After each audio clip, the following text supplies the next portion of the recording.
তোমরা উসাইন বোল্টের নাম শুনেছ না? কোন দেশের নাগরিক বলো তো?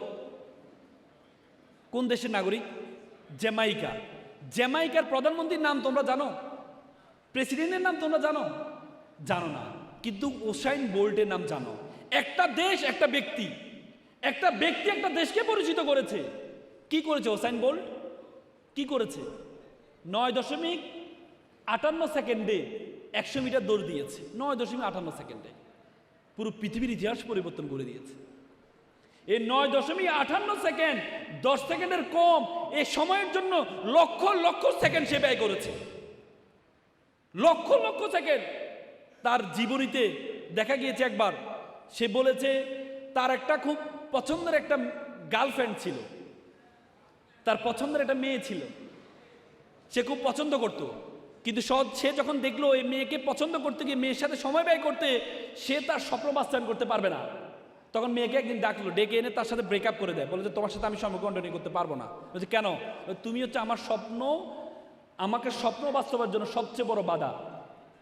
তার সাথে রিলেশন ব্রেকআপ করে দেয়। কে? Usain Bolt. হার্ভার্ড ইউনিভার্সিটিকে বলা হয় প্রেসিডেন্ট ইউনিভার্সিটি, যে ইউনিভার্সিটি কাজে প্রেসিডেন্ট বানানো। হার্ভার্ড ইউনিভার্সিটির গবেষণা তারা দেখেছে গত 40 বছরে হার্ভার্ড ইউনিভার্সিটির যে স্টুডেন্টরা বের হয়েছে এই স্টুডেন্টের মধ্যে তারা জরিপ করেছে যে স্টুডেন্টগুলো বিশ্ববিদ্যালয় অবস্থায় অন্য অপোজিট জেন্ডারের সাথে সম্পর্কে যারা জড়িত তাদের সফলতা আর যারা কোনো সম্পর্কে জড়িত ছিল না তাদের সফলতার গুণ প্রায় 30 গুণ বেশি। তার মানে এই যে রিলেশনশিপে তোমরা চিন্তা করো, রিলেশনশিপের চিন্তা তোমরা করো। বলা হয় দেখে আমরা যখন মদ পান করি আমাদের মাথার ডোপামিনের অবস্থা হয় 200। এই 200তে আমরা বউকে মা ডাকি, মাকে বউ ডাকি। আর বিজ্ঞান বলে কেউ যদি প্রেমে পড়ে তার মাথার ডোপামিনের পরিমাণ হয় 250। কারণ মাথার মধ্যে ঘূর্ণিঝড় তৈরি হয়। এই ঘূর্ণিঝড় দিয়ে তুমি নাকি ঢাকা বিশ্ববিদ্যালয়ে চান্স পাইবে, এই ঘূর্ণিঝড় দিয়ে তুমি নাকি ঢাকা মেডিকেলে চান্স পাইবে। কি বলে এটা? এই জন্য আমার খুব মজা পেয়েছি, আমি খুব আনন্দিত হয়েছি অনিক ভাইয়ের সাথে কথা বলার পর। উনি আমাকে বলেছে যে তোমাদের কলেজে ছেলে মেয়ে আলাদা শিক্ষা ব্যবস্থা করা হয়েছে, মানে ছেলেদের জন্য আলাদা নাকি মেয়েদের জন্য আলাদা। আমি কনগ্রেস জানাচ্ছি। কেন জানাচ্ছি? তুমি মোমের নিচে দিয়ে আগুন লাগাই দিবা, আগুন লাগাই বলবা মোম তুমি গলিও না। মোম গলবে না? না মোম তুমি গলবা না, তুমি লাগাই দিছো আগুন, আবার বলে গলিও না। একটা ছেলে একটা মেয়ে একসাথে তুমি বসাই দিয়ে চিন্তা করো সে সম্পর্কে জড়াবে না। আমি এটা কেন বলছি তোমাদেরকে? তোমাদের এই সময় তোমরা কলেজে আসছো, এখন নতুন নতুন চিন্তা, নতুন নতুন ধারণা তোমাদের মধ্যে তৈরি হবে, কিন্তু এখন এটা ধারণা তৈরি করার দরকার নেই। তুমি বড় হও। এপিজে আব্দুল কালাম বলেছে প্রজাপতির পিছনে ঘুরিও না, ফুলের চাষ করো, প্রজাপতি তোমার পিছনে ঘুরবে। তো সুতরাং মেয়েরা ছেলেদের পিছনে ঘুরিও না, ছেলেরা মেয়েদের পিছনে ঘুরিও না। আমি একজন আইনজীবী হিসেবে বলছি, আমি এই পর্যন্ত যত ডিভোর্স করিয়েছি তার 80% ডিভোর্স হচ্ছে যারা স্কুল এবং কলেজ লাইফে প্রেম করে বিয়ে করেছে কিন্তু 10 বছর পর তাদের ডিভোর্স হয়ে যায়। কারণ যে প্রেমের বিবাহ, কোনো প্রেমের বিবাহ যে কোনো একজন ঠকে, এটা বিশ্বাস করো কিনা তোমরা? প্রেমের বিবাহে যে কোনো একজন ঠকে, আর যে ঠকে সে শুধু সময়ের অপেক্ষা করে, যা সময় আসলে তোরে শেষ। এজন্য প্রেমের বিবাহ যে অফার দেয় সে জিতে, আর যে গ্রহণ করে সে ঠকে। এজন্য তোমাদেরকে বলছি, শোনো, বড়দের কথা কেন শুনবা জানো? একটা দার্শনিক বলেছেন বড়দের কথা তোমরা এই জন্য শুনবা, তোমরা যে বয়সটা পার হয়ে গিয়েছ, বড়রা এই বয়সটা, তোমরা যে বয়সটা আছো বড়রা এই বয়সটা পার হয়ে গিয়েছে। তারা জানে তারা কি ভুল করেছে, তারা জানে তারা কি ভালো কাজ করেছে। এই জন্য তোমরা আমাদের কথা, আমরা জানি আমরা কি ভুল করেছি, আমরা জানি আমরা কি ভালো কাজ করেছি। এই জন্য শিক্ষার্থী ভাই বোনেরা উদাত্ত আহ্বান জানাবো, কলেজ লাইফ একটু নিরাপদ থাকো। দেখবে যে তোমার একটা সময় আসবে, এই সময় তোমার পিছনে ঘুরবে, তুমি কারো পিছনে ঘোরা দরকার নেই। যোগ্যতা মনে রাখবা। ছেলেরা, এখানে যারা ছেলে আছো ছেলেদেরকে বলবো, তোমাদের সৌন্দর্য তোমাদের চেহারা না, পুরুষের সৌন্দর্য মেকআপে না,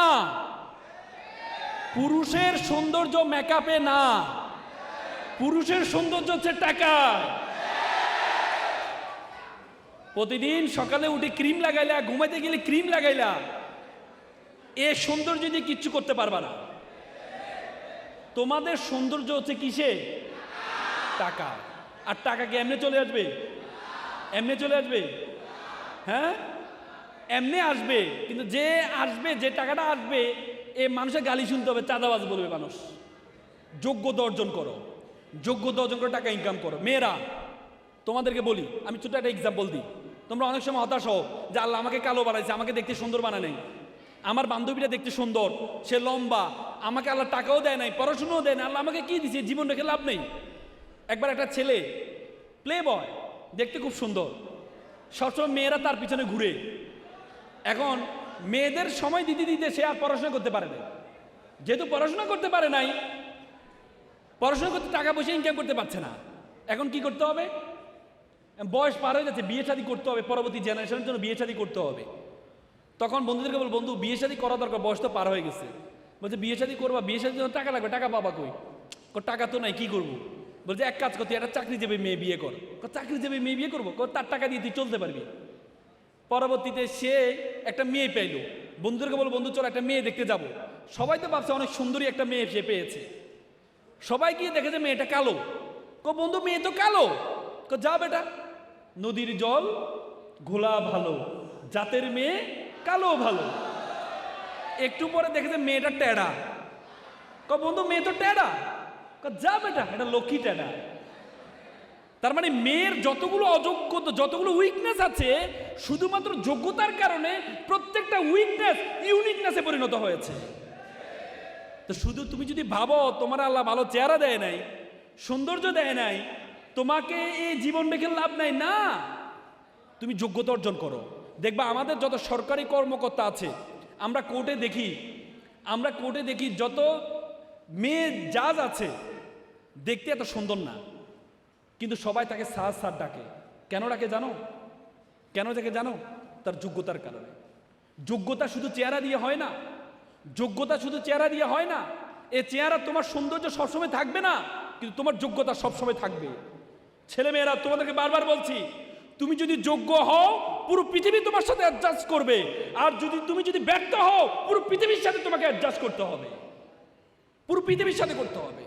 তুমি ডানে গেলেও দোষ হবে, বামে গেলেও দোষ হবে, কিন্তু তুমি যদি সফল হও, দেখবে যে সবাই তোমার দোষগুলোকে গুণে পরিণত করবে, গুণে পরিণত করবে।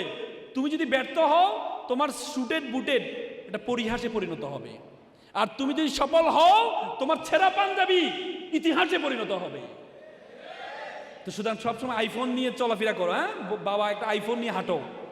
তুমি যখন আইফোন নিয়ে হাঁটো, মানুষ তোমার দিকে তাকায় না, তোমার আইফোনের দিকে তাকায়। ব্র্যান্ডের পিছনে দৌড়াইও না, নিজেকে ব্র্যান্ড বানাও। আমরা সবসময় সিংহাসন চাই, আমার সিংহাসন লাগবে, সিংহাসন দরকার নাই। তুমি সিংহ হও, যেখানেই বসবা সেটাই সিংহাসন হয়ে যাবে, দরকার নেই। নরসিংদী সিংহের মানুষ তোমরা, নিজেকে সে যোগ্যতা অর্জন করো, নিজেকে সে যোগ্যতা অর্জন করো।